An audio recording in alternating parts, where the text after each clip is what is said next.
A big thank you to our guest vloggers last week. Thank you for sharing your perspective on what it means to be Canadian from an outsider's point of view, and for keeping us thoroughly entertained. You guys are good sports.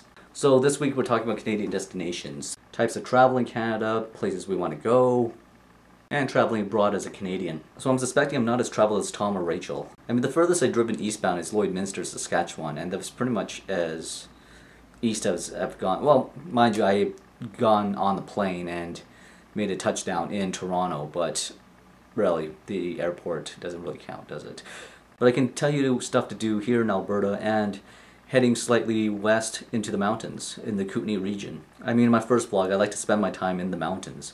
And if you're into hiking or skiing type sports, Alberta and the interior BC is the place to be. I mean, we have the luxury of being set up with so many mountains here that, I mean, if you're looking for a weekend to spend, head up to Banff. I mean, with places like Sunshine and Norquay, there's bound to be a ski hill for you up there.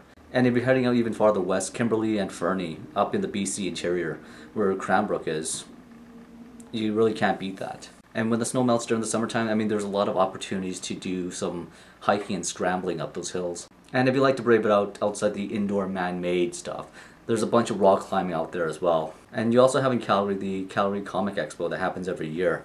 I mean, we're not going to be as big as the San Diego Expo or the Toronto one. But I mean, per populace, we attract a pretty big crowd. I mean, considering last year how we attracted the whole Star Trek Next Generation guys. One of my plans is to take a road trip across Canada to see pretty much all of Canada. Stopping by little sideshow attractions, little stuff like that. I mean, I always pass by the Star Trek Enterprise every time I pass Vulcan, Alberta, but never actually stop there and, you know, admire it all. Same with the world's biggest truck in Sparwood, BC. But I mean, I'm still in love with the idea of the romantic idea of a North American road trip.